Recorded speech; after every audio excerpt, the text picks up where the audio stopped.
Rüzgarın taşıdığı, dağların sakladığı, zamanın bile unutmaktan çekindiği bir ses. Türklerin ataları o sesi Tengri diye çağırdı. Ulu Tengri, duy sesimi, gökyüzünün ruhu, bize güç ver Tengri. O yalnızca bir tanrı değildi, evrenin kendisiydi. Kadim Türk toplulukları, Sibirya'nın buzla mühürlenmiş bozkırlarından Altayların sisli zirvelerine kadar uzanan topraklarda, evreni 3 katmanlı bir canlı organizma olarak gördü. Gök, yer ve yeraltı. Her biri kutsal bir dengenin parçasıydı. Bu düzen basit bir inanç sistemi değildi. Her katman, varoluşun ayrı bir anlamını taşırdı. Onlar için gök tanrı, yalnızca gökyüzünde oturan bir figür değil, tüm varlıkların özünde yankılanan mutlak bilinçti. O, yalnızca gökte değil, her şeydeydi. Ve bu bilinç, insanla doğa arasındaki görünmez bağı yöneten sessiz bir yasa gibi işliyordu. Alman araştırmacı Eberhard, bu inancı Türk gök dini olarak adlandırmıştı. Ama bu tanım buzdağının yalnızca görünen kısmıydı. Çünkü o inancın derinliklerinde gök cisimlerine tapınmaktan çok daha fazlası gizliydi. Tüm evrenin tek bir kudretin yankısı olduğu kozmik bir düzen, ontolojik bir denge. Göğün sonsuz maviliği, Türk inanç dünyasında yalnızca bir manzara değil, kutsal bir tahttı. O tahtın sahibi ise varoluşun her zerresine hükmeden yüce kudretti, gök tanrı. Onun iradesi sadece insanların kaderini değil, yıldızların, rüzgarların, hatta zamanın bile akışını belirliyordu. Türk kozmolojisinde gök tanrı, evrenin merkezinde oturan mutlak bir güçtü. Güneşin parlaklığı, ayın gümüşü ışığı, yıldızların kadim dansı, hiçbiri kendi başına var olamazdı. Çünkü onlar, kendi ışıklarını değil gök tanrıdan yansıyan nurun kırıntılarını taşıyorlardı. Bu düşünce, Türklerin evrene bakışında çok derin bir anlam gizler. Güç, hiçbir zaman mutlak değildir. Daima daha yüce bir kaynaktan akar. Bu hiyerarşik düzen, basit bir doğa inancından çok öteydi. Aslında evrenin teolojik bir modeli gibiydi. Gök tanrı en tepede yer alır, onun altında göksel ruhlar, doğa iyeleri, yeryüzü varlıkları ve en sonunda insan bulunurdu. Bu zincir, yalnızca kutsal bir düzen değil, aynı zamanda varoluşun akış şemasıydı.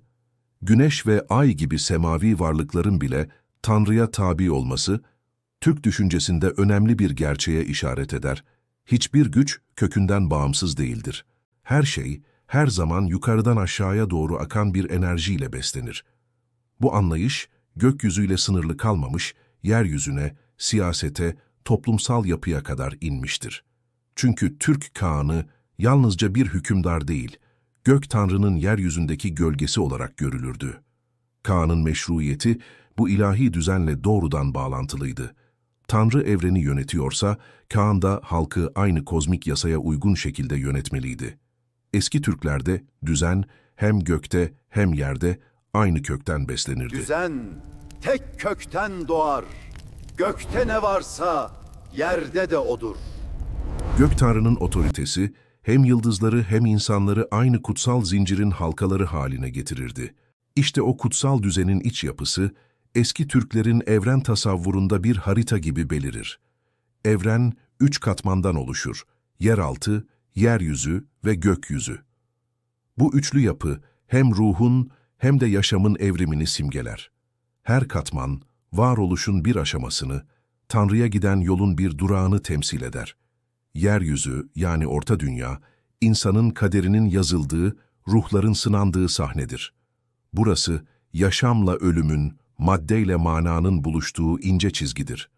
Kadim Türkler bu dünyayı, Çinli düşünceye benzer biçimde, dört köşeli bir zemin olarak hayal etmişlerdi.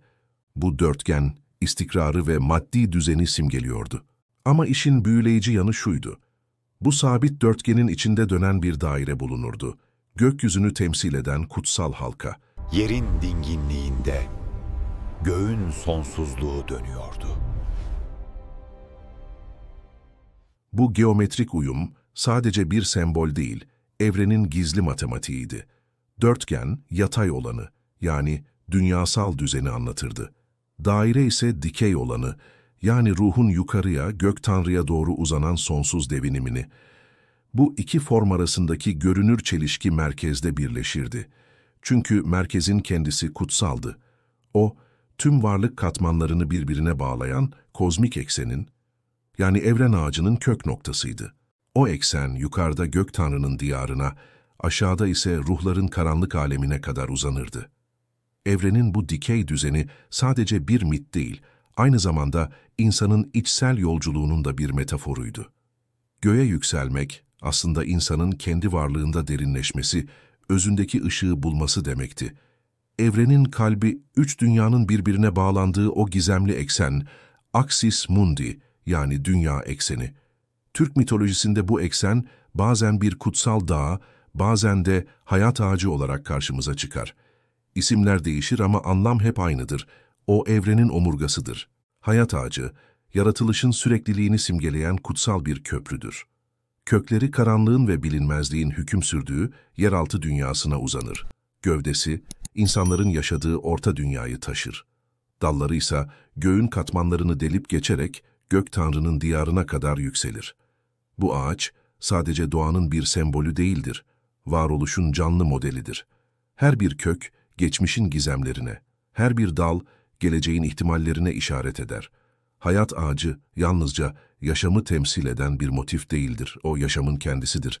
Çünkü Türk inanç sistemine göre evren, bu ağacın damarlarından akan görünmez bir enerjiyle ayakta durur. Ruhlar bu ağaçtan geçerek dünyalar arasında yol alır. İnsanlar dua ederken bilinçleriyle onun gövdesine tırmanır. Şamanlar trans halinde onun dallarına uzanarak Tanrı'nın katlarına yükselir. Bu kutsal eksen, evrendeki dinamik, hareketli ve statik, sabit güçleri birleştiren görünmez bir denge direğidir. Kısacası, hayat ağacı ne sadece bir bitkidir ne de bir mit. O, evrenin kalbidir. Varoluşun nabzı onun köklerinden atar. Gövdesinde yankılanır. Dallarında sonsuzluğa karışır. Göğe baktığında gördüğün o sonsuz mavilik, kadim Türk için yalnızca bir boşluk değildi. O, Tanrı'ya giden yolun ta kendisiydi. Türk kozmolojisine göre gökyüzü, kat kat yükselen bir düzen içinde tasavvur edilirdi. 9 katlı bir yapı, her biri bir bilinç basamağı, bir ruhsal aşama. Bu göksel katmanların en tepesinde, Gök Tanrı ya da Altay mitolojisinde anlatıldığı gibi Ülgen hüküm sürerdi. Ülgen, ışığın efendisi, iyiliğin koruyucusu, yaratılışın mimarıydı. Onun makamı 9. katın zirvesindeydi. Orası ne rüzgarın eriştiği ne de karanlığın sızabildiği kutsal bir yükseklikti. Ancak o yüksekliğe ulaşmak yalnızca bir mit değil, ruhsal bir yolculuktu. Bu yol 9 dallı hayat ağacıyla temsil edilirdi. Her dal, göğün bir katına karşılık gelir, her kat ise farklı bir varlık düzlemini barındırırdı. Bu sayıların düzeni, rastgele değil, kutsal bir matematiğin parçasıydı. 9, hem tamamlanışı hem de sonsuz döngüyü simgelerdi. Türk düşüncesinde evren, sayısal bir denge üzerine kuruluydu. Her sayı, her kat, her sembol, görünmeyen bir kozmik yasayı temsil ederdi. Hayat ağacının dalları boyunca yükselmek, yalnızca göğe çıkmak değil. Varlığın sınırlarını aşmak, insanın kendi içindeki tanrısal özü hatırlaması anlamına gelirdi. Çünkü o 9 katın her biri aslında insanın içindeki göğün bir yansımasıydı. Şimdi, Türk mitolojisinin en gizemli sembollerinden birine geliyoruz, 9 sayısı. Bu sayı, yalnızca göğün katlarını değil, evrenin dilini, ruhun basamaklarını ve insan soyunun gizli kökenini anlatan kozmik bir şifredir. 9, Altay ve Sibirya'nın soğuk diyarlarında yankılanan tüm şamanik anlatıların merkezinde yer alır. Çünkü bu sayı sadece matematiksel bir değer değil, tamlığın, dönüşümün ve ilahi düzenin sembolüdür. Her kat bir varlık düzlemini, her düzlem bir bilinç seviyesini temsil eder. Şamanın yolculuğu da işte bu sayıyla başlar. Her kat bir varlık düzlemi. Her düzlem bilincin bir kapısı. Ritüel sırasında şaman, davulunun üzerine çizilmiş 9 dallı kutsal ağacın köklerinden başlayarak dallarına doğru tırmanır. Ritüel başladığında köklerden başlarım, her vuruşla göğe biraz daha yaklaşırım. Her dal, göğün bir katına açılan kapıdır. 1. dalda ruhlar fısıldar, 4. yıldızlar konuşur, 7'de zaman durur, 9. dalda ise ışığın kendisiyle yüzleşilir. Davulun üzerindeki o 9 dallı desen sadece süs değildir. O şamanın Tanrı'ya giden haritasıdır. Eğer bir şaman bu katmanların tümünü geçebiliyorsa, onun gücü sıradan insanın ötesindedir. Çünkü o artık evrenin içindeki enerjiyi yönlendirebilen bir aracı, gökle yer arasında yürüyen bir elçidir. Ama 9 sayısının kudreti burada bitmez. Bazı efsanelerde Tanrı, dalsız bir ağacı 9 dal vererek kutsar. O 9 dalın kökünden 9 insan, o insanlardan da 9 ulus doğar. Bu anlatı, evrenin dikey düzeniyle 9 kat gök, toplumun yatay düzeni, 9 ulus arasındaki gizli paralelliği gösterir. 9 sayısı yalnızca göğe tırmanışı değil, aynı zamanda toplumsal yaratılışın tamamlanışını da temsil eder. Bu sayı, hem ruhsal yolculuğun son basamağını, ülgene ulaşmayı, hem de insanlığın kök birliğini simgeler. Kısacası 9, göğü de, toprağı da, insanı da birbirine bağlayan kozmik bir tamamlanma kodudur. Gökyüzünde parlayan o ebedi ışık, güneş, kadim Türk inancında her zaman kutsaldı ama hiçbir zaman Tanrı değildi. Hunlar ona Kün derdi, ısıtan, koruyan, canlılığı sağlayan kudret. Fakat o kudretin bile bir kaynağı vardı, Gök Tanrı. Türk kozmogonisine göre güneş yaratıcı değil, yaratılmış bir varlıktı. Gök Tanrı'nın iradesinden doğmuş, ışığını ondan almış ama kendi başına hüküm süremeyen bir İye, yani semavi bir ruhtu. Bu ayrım, kadim Türklerin kozmolojisini basit bir doğa inancından ayıran en kritik noktadır. Hiçbir güç kendi başına mutlak değildir. Her şey yukarıdan gelen bir enerji akışına tabidir. Hunlar bu anlayışı yalnızca kutsal metinlerinde değil, günlük yaşamlarının her ayrıntısında yaşatmışlardı. Kağanların otağlarını doğuya, yani güneşin doğduğu yöne çevirmesi boşuna değildi. Bu ritüel, göğün düzenini yeryüzünde yeniden kurmanın sembolüydü. Güneş, göksel bir rehberdi. Doğuşu, Tanrı'nın iradesinin yeryüzündeki tezahürü olarak görülürdü. Güneş kültü, böylece sadece bir doğa olgusundan ibaret kalmadı. Devletin, iktidarın ve meşruiyetin sembolüne dönüştü. Çünkü ebedi gibi görünen güneş bile kendi ışığını Tanrı'dan alıyorsa, Kağan da gücünü Tanrı'nın kudretinden almak zorundaydı. Bu anlayış, Türk kozmolojisinin metafizik omurgasını oluşturur. Hiçbir güç kendi kendine var olmaz. Ne güneş, ne ay, ne yıldızlar. Hepsi, Gök Tanrı'nın düzenine bağlı birer yansıma, onun kudretinin farklı biçimlerdeki tezahürleridir. Evrenin tüm ışığı nihayetinde tek bir kaynaktan doğar, o da Gök Tanrı'nın kendisidir.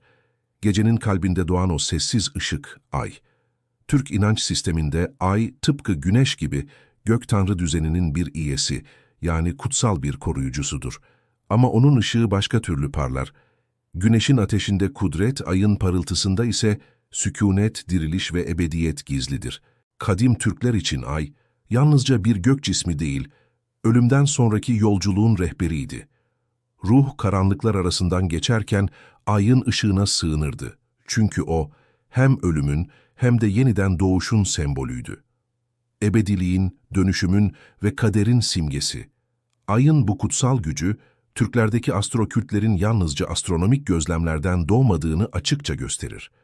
Bu gök varlıklarına duyulan saygı, bilimsel bir merak değil, yaşamı koruma içgüdüsünün manevi biçimiydi. Ayın döngüleri suyun akışını, yağmurun vaktini, hayvanların üreme zamanını belirlerdi. Toprakla yaşayan halklar için bu döngüler, hayatın nabzı demekti. İşte bu yüzden Ay'a yönelen her dua, sadece göğe değil, yaşamın kendisine gönderilirdi. O, güneşin ateşinden farklı olarak, gecenin serinliğinde büyüyen bir umuttu. Kadim Türklerin evren anlayışı, yalnızca mitlerle, tanrılarla ve ruhlarla sınırlı değildi. Onlar için gökyüzü, okunmayı bekleyen dev bir kitap gibiydi. Her yıldız bir işaret, her döngü bir mesajdı. Gök Tanrı inancı bir din sistemi olduğu kadar, aynı zamanda bir bilimsel gözlem düzeniydi. Zamanı bilmek, yaşamı yönetmek demekti. Mevsimleri, yağışları, rüzgarın yönünü, gün dönümlerini önceden kestiremeyen bir topluluk, doğanın merhametine kalırdı. Göçebe hayat, onları doğayı okumaya, göğü izlemeye, zamanı çözmeye zorladı. Göç yolları, genellikle yıldızların hizasına göre belirlenirdi. Yıldız kümeleri, rüzgar yönleriyle birlikte değerlendiriliyor. Ayın evreleri, göç tarihlerini belirleyen bir takvim gibi kullanılıyordu. Bu bilgilerin bir kısmı sözlü gelenekle kuşaktan kuşağa aktarılır. Bir kısmı ise ritüellerin ve mitlerin içine gizlenirdi. Bu zorunluluk, Türkleri beklenmedik bir alanda ustalaştırdı. Gökyüzü bilimi, yani erken dönem astronomi. Onlar için gökyüzüne bakmak, ibadetle bilimi birleştirmekti. Bir gözlemin içinde dua gizliydi, bir duanın içinde ise ölçüm vardı. İşte göğün bilgeliğinin yeryüzüne indiği en somut örnek, 12 hayvanlı Türk takvimi. Bu takvim sadece zamanı ölçmek için değil, evreni anlamak için yaratılmıştı. Yıldızların hareketleri, güneşin döngüleriyle birleşiyor. Her biri, yaşamın ritmini belirleyen kozmik bir işaret haline geliyordu. Türkler için gökyüzü bir takvimdi, yıldızlar ise o takvimin sayfaları. 12 hayvanlı takvim, yüzeyde basit bir yıl sayma sistemi gibi görünür. Ama dikkatle bakıldığında, ardında son derece gelişmiş bir kozmik zeka yatar. Her hayvan yılı, gökyüzündeki bir yıldız döngüsünü temsil eder. Her döngü, hem doğanın hem insanın kaderini şekillendirir. Bu, kadim Türklerin yıldızlara sadece tapmadığını, onları hayatın rehberi olarak gördüğünü kanıtlar. Bu sistemin güzelliği, Türk kozmolojisinin iki boyutunu birleştirmesindedir. Bir yanda dikey düzen, gök tanrının hiyerarşisi, kutsal eksen, ruhun göğe yükselişi. Diğer yanda yatay ve döngüsel düzen, zamanın akışı, doğanın ritmi, ekonomik ve toplumsal denge. Böylece Türk düşüncesi, gökyüzüyle yeryüzünü, ruhla zamanı, inançla bilimi bir araya getiren tam bir kozmik sentez kurmuştur. Gökyüzü, kadim Türkler için yalnızca bakılıp geçilen bir manzara değildi. Okunan, yorumlanan ve adlandırılan bir haritaydı. Onlar yıldızlara bakarken yalnızca ışıkları değil, o ışıkların ardındaki düzeni görürlerdi. Ve bu yüzden yıldızlara şekillerine benzer adlar verdiler. Başak, Aslan, Terazi, Akrep. Bu adlandırmalar, Türklerin yıldızlarla kurduğu bağın ne kadar bilinçli ve sistematik olduğunu kanıtlar. Bu bir hayranlık değil, bir sınıflandırma çabasıydı. Yani onlar göğe bakıp güzelliğe değil, düzene odaklanıyorlardı. Tüm bu kozmik düzenin merkezinde insanla gök arasındaki köprü durur. Şaman. Kadim Türk inancında şaman sadece bir din adamı ya da büyücü değil, evrenin katmanları arasında yolculuk yapabilen bir ruh mimarıdır. Onun görevi, orta dünyadaki insanlarla yukarı dünyadaki kutsal varlıklar arasındaki perdeyi aralamaktır. Bu yolculuk ruhun hayat ağacının köklerinden dallarına doğru yükselişidir. Hayat ağacı, şaman için yalnızca bir sembol değil, bir yol haritasıdır. Ağacın 9 dalı, göğün 9 katmanına denk gelir. Her dal bir sınav, her katman bir eşiktir. Ritüel başladığında şaman davulunu eline alır. Ruhu duman gibi yükselir. Rüzgarın, ateşin ve ruhların rehberliğinde göğün yollarında süzülür. Her katmanda bir varlıkla karşılaşır ve sonunda 9. katın zirvesinde ülgenin huzuruna çıkar. Burada şaman yalnızca kendi için değil halkı için konuşur. Ülgenden aldığı bilgi ya da gücü geri dönüp insanlara taşır. Şamanın göğe yükselişi bir tür kozmik ritimdir. Yukarı çıkar, bilgi alır, geri döner, dengeyi sağlar. O kadim ağaç, her Türk topluluğunda biraz farklı kök salar ama özü hiç değişmez. Hayat ağacı, evrenin ekseni aksis mundi olma vasfını korur. O hem göğe tırmanan bir merdiven hem de yaşamı yeryüzüne indiren bir damardır. Altay mitolojisinde bu ağaç, ülgene giden 9 katlı yolu temsil eder. Altaylı şaman, bu ağacın dalları arasında yükselirken, aslında evrenin katmanlarını birer birer geçer. Ancak Yakut Türklerine geldiğimizde, hayat ağacı bambaşka bir yönüyle karşımıza çıkar.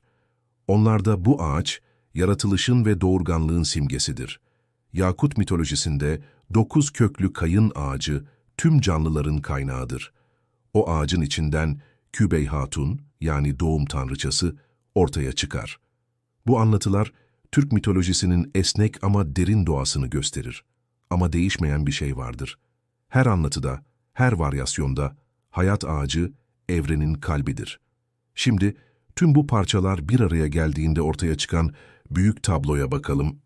Kadim Türklerin evren inancı, sadece mitlerle örülmüş bir masal değil, kendi içinde teolojik, kozmik ve bilimsel boyutları ustaca harmanlanmış bütünleşik bir sistemdir. Bu sistem hem göğün düzenini hem de insan yaşamının ritmini belirleyen görünmez bir yasaya dayanır. Türk kozmolojisinin bu görkemli yapısı, 3 temel sütun üzerinde yükselir. Birincisi, dikey hiyerarşi ve tek kaynak ilkesi. Evrenin zirvesinde gök tanrı bulunur. İkincisi, Axis Mundi ve 9 sayısının mutlak kudreti. Evren hayat ağacının dikey ekseni etrafında döner. Göğün 9 katlı yapısı, evrenin ilahi dili, varoluşun matematiğidir. Üçüncüsü, pragmatik kozmoloji. Türkler için inanç, evreni anlamak demekti. Bu anlayış, 12 hayvanlı Türk takvimi gibi astronomik sistemlerin doğmasını sağladı. Türk kozmolojisi, hem ruhani dikey ekseni, hem de pratik döngüsel zamanı birleştiren eksiksiz bir dünya görüşüne dönüştü. Bu evren modeli, insanın kendini bilme yolculuğu olarak görülür. Bugün bile bu kadim sistem, Türk kültürünün ruhunda yaşamaya devam eder. Evrenin düzeni, insanın iç düzenidir. Ve belki de bütün bu kadim bilgeliğin söylediği şey, çok basit bir hakikattir. Evreni anlamak, kendini anlamaktır. Göğe baktığında gördüğün yıldız, senin içindeki ışığın bir yansımasıdır. Tengri, gökte değil, insanın özünde yankılanır. Biz unuttukça o ses susmaz, sadece fısıltıya dönüşür. Ta ki biri tekrar göğe bakana kadar.